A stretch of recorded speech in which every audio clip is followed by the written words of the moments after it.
The season's just 2 sleeps away. We're back on NBL now. NBL champion Damon Lowry is here to set up the season, get the big stories out of the Blitz, and look ahead to what will be a wild weekend out west. That's all coming up. It is good to be back. It's good to have NBL25 right on our doorstep on this Tuesday morning. This is NBL Now, back for another season. Joel Peterson, alongside my Tuesday partner in crime, Damon Lowry. G'day, Damon. Good to see you. JP, man. Long time no see. What you been up to in the off-season? All kinds of not much, to be perfectly honest. Just waiting for it to roll around. You've been in Paris. You've been at the Olympics. You've been doing all kinds of good things. And we've followed your journey. Plenty of shirtless runs on Instagram as well, which has been good fun to see. But it's good to have you back, and good to have you back here on NBL Now. Can you quite believe that we're almost into the season? It seems like it was the shortest off season that we've ever had. So no, it's rolled around quicker than what I thought it would have, but I'm glad it's here. What are you most excited about as you come into this team? Like, what were you like as a player at this time of the off season when the season's almost approaching? Were you the type that got nervous, or were you just excited to sort of get cracking and see where you sit? I was looking forward to playing some real games because we had a lot of preseason games. We didn't have a blitz back then. And I was an older player, so a whole bunch of preseason games didn't make a whole lot of sense to me. I just wanted to play for real. So, as long as nobody got hurt, long as nobody, did anything too ridiculous in those practice games, and everybody can be as close to 100% for round one, that's all we wanted. Yeah, that's all.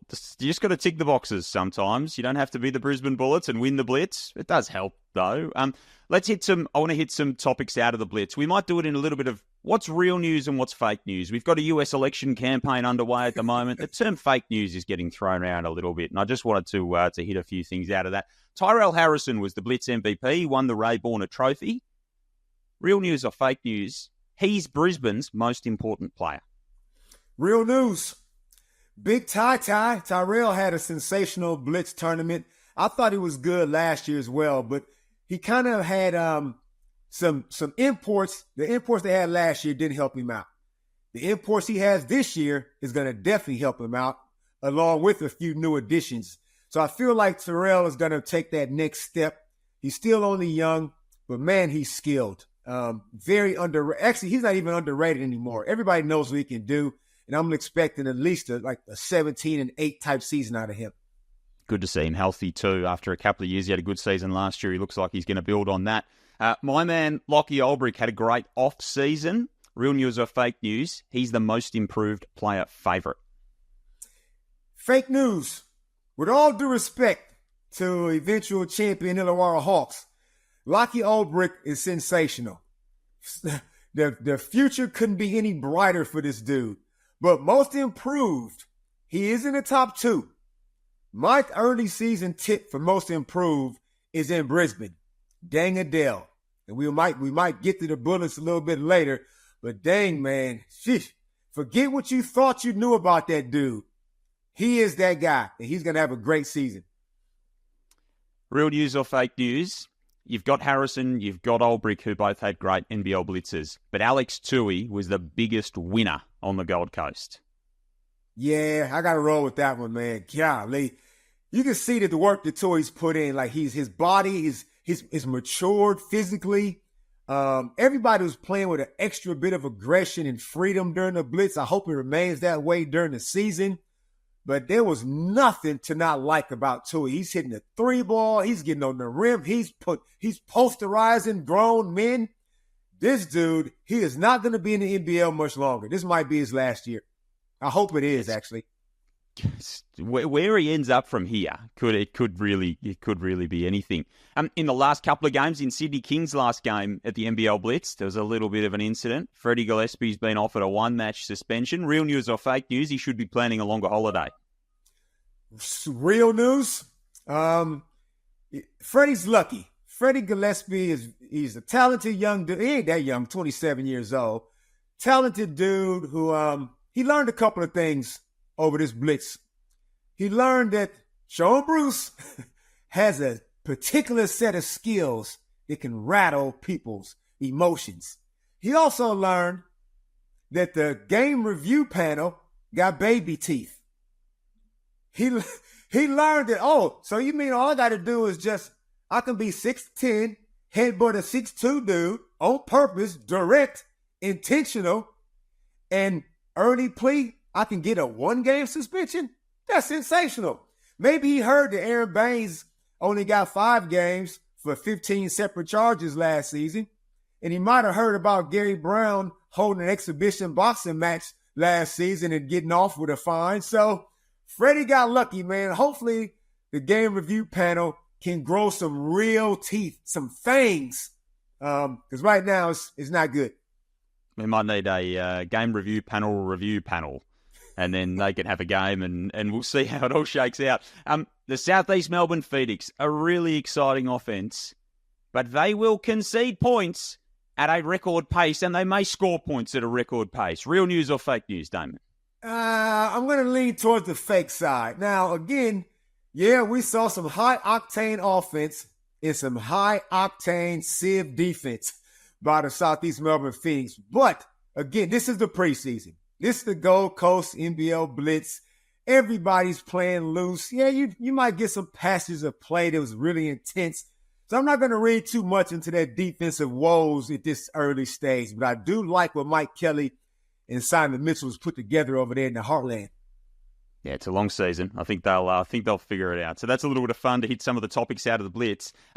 Big signing during the Blitz was Montrezl Harrell in Adelaide. He landed yesterday. Did a TV interview when he got off the plane, and he had about 3 million gold chains on, which I liked. I don't know whether he stored those in carry-on or checked luggage, but he put them on as soon as he got off the plane. What type of impact do you think he'll have for the 36ers? It depends on which Montrezl Harrell we talking about. The dude ain't played in a year. Coming off of a serious injury. I don't know why we always bring out dudes who ain't played in a while. His reputation precedes him. 515 NBA games, NBA Sixth Man of the Year. We all know Montrezl's work when he is healthy. But is he healthy? We don't know. So first you bring in Jarrell Martin, who wasn't healthy, and you replace him with a guy who wasn't healthy. So look, fingers crossed that Montrezl is actually ready to go. And I know he wants to get back into the league.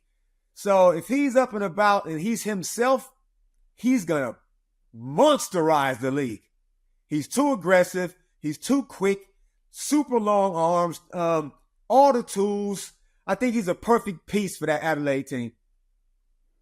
It's going to be fascinating to see how he goes and how he sort of adjusts to the refereeing out here as well. That'll be an interesting little sidebar to watch. In terms of predictions, Damon, so we get a chance to set up the season this Tuesday, as we said off the top, 2 sleeps away from the season getting going.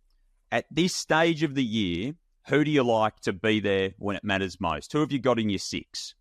In my top 6, starting from 6, working my way up. I got the Southeast Melbourne Phoenix coming in at 6. I got the Adelaide 36ers 5. The Perth Wildcats 4. The Sydney Kings 3. The Tasmania Jack Jumpers coming in at 2. And the Illawarra Hawks are going to win the minor premiership as well as the entire thing. Okay. The most interesting thing out of that, the thing that jumps out to me is the 36ers. What's and there's so many teams in the mix, especially for those bottom few play-in spots, it seems. What do you like about the Sixers? And let me just say, too, just to back up just briefly, of the 10 teams, man, everybody is loaded. Like, this is going to be the most unfortunate teams to miss out, I think. So that top 6, and I'm happy to be wrong. Unlike a lot of humans, I'm happy to be wrong. But what I like about the 36ers, circus aside, front office shenanigans to the side, they've got legitimate talent. Like Kendrick Davis, good Lord. Kendrick, you don't know this yet, man, but welcome.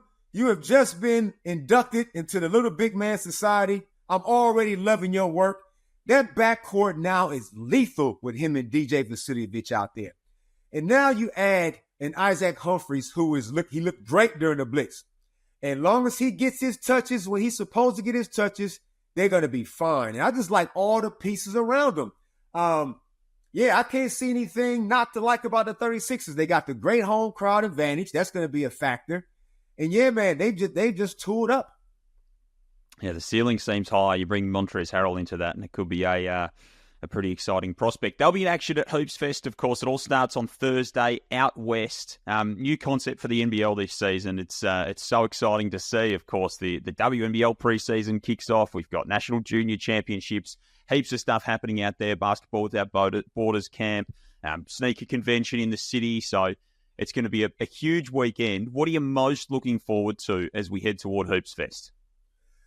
Oh, man, just the sheer event of it all. Like, all the teams, obviously round one is exciting in itself, but to bring everybody together, a la what the AFL did, having a round in one particular city. The weather's great over there in the West. I just feel like the general buzz of the NBL, WNBL, and all the things going on around it. We got some high-profile NBA former legends going to be in the house. Look, it's just going to be like a festival atmosphere, but serious at the same time. NBL's going back to Challenge Stadium on Saturday too for 2 games. What are your memories of that venue? Getting into it with Ricky Grace, getting booed by about 7,000 people, all because Ricky stepped on my foot, thought I tried to take him out. Yeah, that Challenge Stadium, it was a bit of a cauldron. And we all know about the Perth supporters. They one-eyed over there. So when anybody goes to Perth to play, it's you against the entire state. Yeah, and I did come out of there with an L too. So I didn't have great memories from Challenge Stadium as an opposition player. I looked it up this morning. You were 1-4 at Challenge Stadium. But most importantly, Damon, the last time you played there, you got the W. Wow. Was that with the Townsville Crocs? Yes, yeah, 2005, 2006, round 3, and you had 10 points in 23 minutes and got a nice little W. Well, I'll be damned. I do remember that game. So, yeah, 1 out of 4. Not a great record, but I'm happy I finished with a bang. Yep, love that. One last question before we go. If you're heading to Hoopsfest and there's so much to do, but you mentioned there are 2 former NBA greats. Who would you rather meet, Carmelo Anthony or Kenny the Jet Smith? Nah, that's a tough one because I respect both of them. I'm going to lean towards Kenny the Jet Smith, and I would even challenge him to a race because he's been getting his ass kicked on the inside the TNT show. Everybody's been beating him to the wall. I wonder if he's got any left in those legs. I would pay good money to watch that race. I reckon we could get that on Instagram. We could get that on the socials. That'd do good numbers. What's the nickname for you? We got Kenny the Jet. What are we calling Damon the Speedster Lowry? Damon the Glacier Lowry. Ice cold. He is ice cold, our man. Hey, Damon, great to chat. Looking forward to this NBL season and it all starting on Thursday. There you go, man. We back, JP. We are back indeed. We're back throughout the week. NBL now to set things up ahead of Hoopsfest and NBL25.